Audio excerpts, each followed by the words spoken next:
Welcome to UKAI Business Show. Today's episode is brought to you by World Outsourcing Solutions, helping business owners with virtual assistant services and business growth systems. Here's your host, UKAI Kachidori.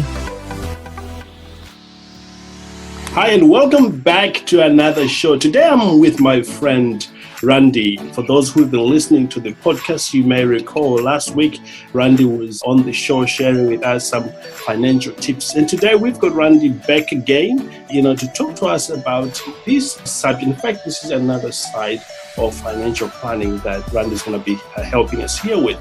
Now, if you're a business owner and you really need to pay attention to this, because a lot of business owners, in my experience, miss out the most important thing. They do everything that they can to build their business and then forget to plan about their finances. And Randy is going to be sharing with you how you can do that. And in fact, he'll be sharing his experience there. Randy, thank you so much for joining us here on the show. Thank you for having me back. Glad to be back. Incredible. Now, a bit about Randy. He's a financial advisor and a chartered retirement planning counselor with IHT Wealth Management. In fact, Randy has got offices in Skokie, Illinois, and Charleston, South Carolina, and has been in the financial advisory business for the past 25 years. Randy, gosh, that's a long time to be in the business. It is a long time to be in the business. Incredible. Love what you do, and you'll never work a day in your life, as they say. Absolutely. Just for those who missed out on the show, last week, would you just give us a snapshot of the things that we covered, just to refresh those, that are joining us? Oh, wow. So last week we talked a little bit about blowing up the myths of financial advisory. So we talked about the idea that you have to have a lot of money to start saving. And we talked about the idea that you've got to do a lot of different things to get set up to get started. And I think that what we really sort of talked about last week was that the most important thing is getting started. How much you work with and what kind of work you do to get there is not as important, but it's important to plan for it and then to start with it. And that's really we spent a lot of time last week talking about that. Incredible. And today we are going to transition and help you as a business owner. In fact, I'm looking forward to today on finding out how do you actually get started with savings and investing properly. What is it that you need to do? What do you need to have in place? So just to get us started there, Randy, can you tell us a bit about that? Sure. So, the most important thing that we do in getting started and starting your savings is really what we've sort of covered last week is the idea of savings and discipline. And so what most important thing, and I literally, this goes for individuals, but primarily as we're talking about today, it goes for small business. But I had this exact conversation with individuals last night in a meeting that we had doing some financial planning, and it really comes down to knowing yourself, knowing what you have, knowing what you're doing, knowing what your cash flow situation is, what your assets and liabilities, and really what you can do from a savings perspective. And that really comes from the idea of really having a good handle on what your money's doing for you. There's an individual that talks about really spending your money before you even get it. In other words, know where your dollars are going to go every month. And as a business owner, I think a lot of that is ingrained in what you do. And so from a standpoint of what you need to do to get started, the first thing is to sit down and really take stock of yourself. Right. What am I doing? Am I a saver? Can I be a saver? How can I be a saver? How much can I save? And most importantly, what do I want to save for? And that's where you start. Right. Have a purpose for it. Mm-hmm. Incredible. Exactly. You have to know what you're saving for, and because that's what drives all of the financial plan, right? As we mentioned last time, and what we do is we do financial planning, saving a lot with small business owners, talking about retirement, talking about exit strategies, right? We love what we do, but it's at a certain point in time, we're ready to hang it up and go enjoy what the fruits of our labor. And so the idea behind it is that, are you saving for that retirement? Are you saving for children's education? Any of those things give you that desire, give you that drive, and now you have a purpose, now you have a goal, and now we can go achieve that goal. If you are without a really defined goal, I've had many people sit in front of me say, well, what's my goal? My goal is to make money. Well, that's, as they say, I think they say something along the lines of, if you don't know where you're going, anywhere is there. You really need to know where you're going and why you're going there. Indeed, absolutely. Now, I know you communicate with a lot of people. What roadblock stops people from getting started in the first place? Right. So the biggest thing with small business owners is, and you mentioned it in the intro, the biggest things with business owners is that, as we know, successful business owners are working, 24 hours a day, 7 days a week at being successful business owners. And finding the time to put the brain power behind doing what we're talking about doing is difficult. And because a lot of the downtime that I find with small business owners is taken up trying to squeeze in that family time or leisure time or rest and relaxation or whatever it may be. And the last thing they want to do is think about the future. I managed an office for many years, and I used to keep on my desk, I used to keep a fire extinguisher, because I felt like as a manager, that's all I was doing was putting out fires every day. And so I think that as business owners, that's where we find that. And so to be able to stop and take stock and to know what we want to do and to know how to plan it, it's a part of that business plan, as you mentioned from the onset. It's a part of that business plan that we forget about. We forget about the idea that I've just planned how much inventory to have, how much personnel to have, where the personnel needs to be placed. And I spent meticulous time doing all that, but I've got no idea what I'm going to do 15 years from now. And that's just a thing that we just need to be able to take a stop, take a breath, step back. We try not to make it a very long, painful process, but it is a very, very important process, because the idea is that at a certain point in time, they're not going to want to do that anymore. That's right. Incredible. Now, Randy, a lot of people comes to me and say, okay, I know I've got to get started with these things. So how long will it take me to actually begin to see the fruits of what I'm doing or the actions I'm taking?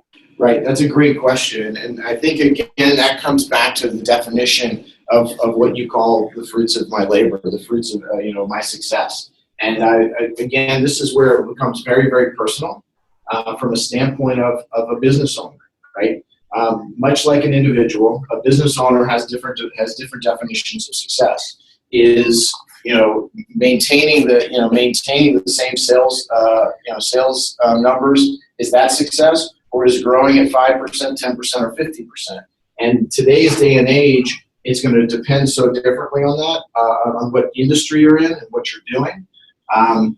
But really, from a standpoint of how long does it take to see the fruits of my labor? It doesn't take long as you recognize and define those fruits of labor, right? So you have to make sure you define. Say, okay, well, what am I going to see? Well, I'm not going to tell you that you put $100 in, it's going to be worth $200 next week.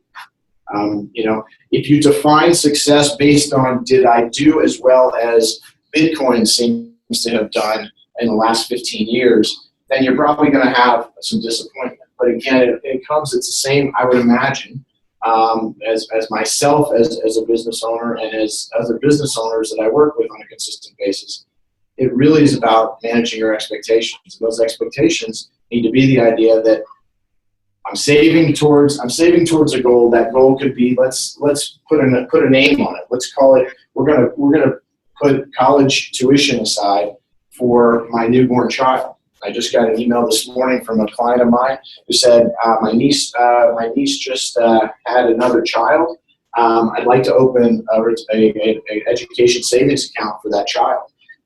So as long as you define that, now I'm starting to do that. So now that every month I look at that, and I'm not going to see the power of compounding in week 1, 2, or 5, but in year 2, year 3, year 5. But in weeks ones, in the first month and the second month and third month, as you see those values grow, you will be able to, as long as that's your expectation, you will be able to see that as a fruit of your work. Absolutely incredible. And again, it makes it so much clear. Randy, let's switch gear a bit now and move into the present way, so that our audience may sort of like match up with what you've experienced. So I'm going to ask you a series of questions, if that's okay, of your experience. Say, for example, if we're to start all over again with savings and maybe, this whole discipline of investing in today's world, what would you do different? So how you would go things differently really is not, that by definition, you'd have to then know what you did wrong, right? And so the answer I would give you is that let's instead, if it's okay with you, I'm going to turn that on its head a little bit from a standpoint is what's the best way to do things now? Because looking in the rearview mirror helps us very little. I got to look out the front window and make sure I don't run into anything. And the idea that I would tell you is that after 25 years of doing this, the number one thing to do, and we talked about this last week, the number one thing to do is get started. Right? Phil Knight said it about with Nike, right? Just do it, right? And the idea is that we've got to be able to start the process, start moving forward, and the earlier you start, the better. And that's from in everything from retirement savings, education savings, to saving for the new car, new boat, or new house. Incredible. And where do you see, or where should business owners focus their efforts if they want to succeed in both short term or long term? Right. So the first thing I would tell a business owner is to determine, first of all, what kind of, as we mentioned already, what's your goals? Right. So let's just say that we're going to work from the idea is that the goals for the business owner is to start doing some retirement savings. And so if the idea is, because it's a different, just to take a quick sidestep, that's a different answer than if you said, okay, as the business owner, I want to be able to put some money aside for some capital improvements to the business a year or two from now. Different question, different answers. So, but from a long-term retirement plan, you've got someone who is a business owner. The first thing to figure out is exactly what vehicles can we use to implement this retirement plan, and that's going to depend a little bit on your makeup of your business. Is it an individual business? Is it individual only, a sole proprietor, or do you have many employees? And that really comes into play as to what kind of retirement plan tool you use. But then just again, from a standpoint of figuring out what you have to save every month and just starting to put that money aside every month, whatever type of retirement plan that you are able to put together, whether it be a group retirement plan for your entire employee base, or whether, and that's something that is a benefit you offer to your employees, whether you participate, whether you give them some money on their behalf or not, that's a different question. But plain and simple, start putting money into a retirement plan, which means segregate those assets and put those assets somewhere where you can't touch them. I heard a great story yesterday of a woman who literally drove her savings every month to a bank an hour away from her house. Now, why would she do that? Of course, because she did not want, she recognizes her weakness, that she would dip into that money if it were closer than that. Now, most of us don't have to do that, but the reality is that I would definitely say a part of this is to say, pick a number that you know you can live without on a monthly basis for now. $100, $1,000, $5,000 a month, whatever that number is, and say, I'm going to put that money into a separate retirement account, and I'm going to put that money aside for my retirement savings. Incredible. Absolutely incredible. I just want to take a moment and talk about, the role of mentorship.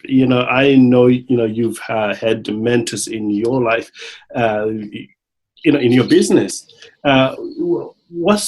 when it comes to financial planning, how important is it to have a financial advisor come assist you if you're getting started?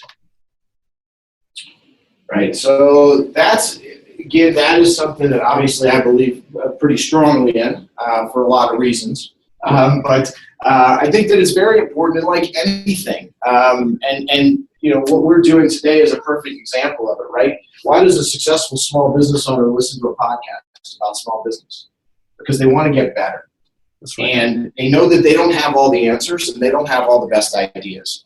And this is crowdsourcing at its best. And so as a financial advisor, all we do every day is dig into this kind of stuff. I don't worry about whether the inventories of the businesses are right and if the personnel are in the right place and if they're doing their jobs. All I worry about is how you get from point A to point B for your whatever goal it may be, whether it be retirement or education or whatever it may be. And so it's the specialist part of the business. Whereas, again, most small business owners don't do everything in the business. They'll, from what my experience is that they make sure that they've got the expert to call on when they need. If come around tax time, they're going to call their accountant, and the financial advisor is there in that same role to say, you know what, I'm going to be here because I can help walk you through this so that you can continue to do what you want to do. Absolutely. Still on that, maybe there's somebody in the audience today who say, you know what, I know I need a financial advisor, but there's so many of them now online everywhere. How do I decide who to have on my team that I can work with? I know you've been doing this for 25 years. What criteria should they use? Amazing question, and probably the most important question out there. And I'll tell you, the number one thing that you need to find is you need to find someone you trust. Right. So I say that is underlined exclamation point. Number one highlight there is you need to find a trusted advisor, because there is nothing, there's nothing that will replace that. So obviously, what I always recommend is that you seek out people who are successful, people who are happy with their advisors. People are sometimes tend to be tentative in passing that information along, and then I say just talk to the advisor. Spend, again, this comes back to the time. The most precious commodity out there for many people is their time. But again, you're talking about something that could affect the next 40 to 50 years of their life. Make the time. Make a 15-minute questionnaire that you want to know about things, and those kind of questions could be basically, how do you interact with your clients? So do you do it on a consistent basis? I tell this story that there's two types of architects, and if you'll lend me another minute, I'll tell you this quick story. Less than a minute, I promise. Is that you got two types of architects that will come and do work on your house. One of them comes with all kind of different plans and pictures and layouts, and that's wonderful. He comes out to show you that. The other one walks in with a pad of paper and a pen. I want the guy who comes in with a pad of paper and a pen because it's my house and not his. He wants to know about me. He wants to know what I want, what my goals, what my aspirations, what my dreams are. And he's going to be able to do that better than show me all the pictures of everything he's ever done. Right. So I think that's the idea, is find someone who's going to listen to you, find someone who you trust, and find someone who answers your questions and you're comfortable with. That comfort with a financial advisor is also very, very important. Incredible. And that is, again, very, very important to know this criteria. And say, for example, somebody doesn't actually know anyone with a financial advisor, which is a terrible place to be. Are there any online resources that you can recommend where people can get started? Or maybe it's on your website, because I know you've got some good work going on there. Right. So certainly, there's a plethora of information out there as to advisory. Again, it comes down to the idea of what do you need to accomplish, right? And it's very similar to going out and hiring a lawyer or hiring a doctor even, right? I don't need a neurosurgeon if I have a cold, right? So very similar to that is that if all I want to do is set up a retirement plan, and I don't have a lot of bells and whistles, and I don't have a lot of juggling going on, there's a kind of advisor that can do that. If you need intricate retirement planning, advisors who certainly who are not as experienced in intricacies of financial retirement planning aren't going to be the ones you want to do. So again, this goes back to our very first comment: is you got to know yourself. You got to know what you need and what you think you need. Because it is, of course, I say that even knowing the idea is that a lot of people will start out by saying, I don't even know what I don't know. And that comes the idea of the homework I would recommend is to really to sit down and talk to a couple of people who do the business. The good and the bad of it is there's a lot of people out there. We are not at the highest level of financial advisors that we've ever been in, but we're certainly close. Every time you have a shakeout like 2008, you lose a whole bunch of financial advisors. I think that one of the ways to do it is to sit down with someone and talk to them and make sure they recognize, look, I'm just doing my homework, and I'm not committing to you as a financial advisor that I'm going to work with you.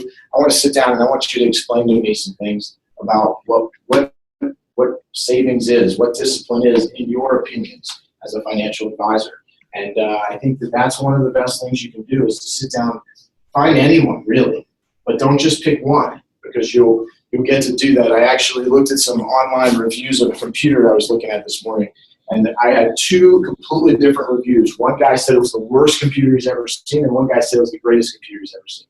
So where do you go from there? At least I learned a lot about the computer, and I think that it's important to interview a couple of different people, and then you'll learn a little bit about what you will need and what you like and what you don't like. I think that's a big piece of your client. Incredible, absolutely amazing, the amount of information we are getting here. Randy, would you sum up everything we've discussed today in few final thoughts and maybe advise all our listeners as to what to do next when it comes to this subject? Sure. So I think that what we're really talking about doing is we've got business owners out there who are successful in their business. And what the idea that I'd be looking at, and the idea that I think we've discussed is that we want to make sure that success goes into and bleeds over into financial planning. And the way that I would recommend doing that is to take the steps of, first and foremost, knowing what you need, knowing what you want, being able to really quantify and qualify your needs, desires, and what your goals are. And then once you do that, talk to a couple of people. If you don't know a financial advisor, certainly I'm happy to do a conversation with you. I think the show notes should have all the contact information for me. I think we've discussed. But certainly anyone you know, you can reach out. Sit down with a couple of financial advisors, talk to them about what's right and what's wrong, and then you'll get that feel as to where it is, because success in financial planning isn't going to be that far away from success in your business. And then finally, the most important thing is just do it. Start saving and start putting some monies away, because the earlier you start, the better it's going to be for you. Incredible, absolutely incredible. You can check out Randy's work at ihtwealthmanagement.com, and you get more information about the work. In fact, just click the link below this recording and you will be able to get access to Randy. Once again, Randy, thank you so much for being with us here on the show, and I'm sure business owners have a much clearer understanding of what they need to do to be better prepared with their finances and their investment and their future. We appreciate the time you're taking to be with us here today. Great, thank you. Incredible. Thanks again for joining us, and wish you a great day. Hope you manage to take a lot of information and you'll be implementing that in your business, and that'll be very good for yourself. And have a great day, everyone. Talk to you again very soon. Goodbye. Thank you for listening to UKAI Business Show. We will be back to bring you more episodes with success stories and advice straight from the experts. Want more? Check out www.ukaibusinessshow.com. Get your free trial of our virtual assistant service today. Just visit www.worldoutsourcingsolutions.com. Quote WOS18 or send us an email at support@worldoutsourcingsolutions.com.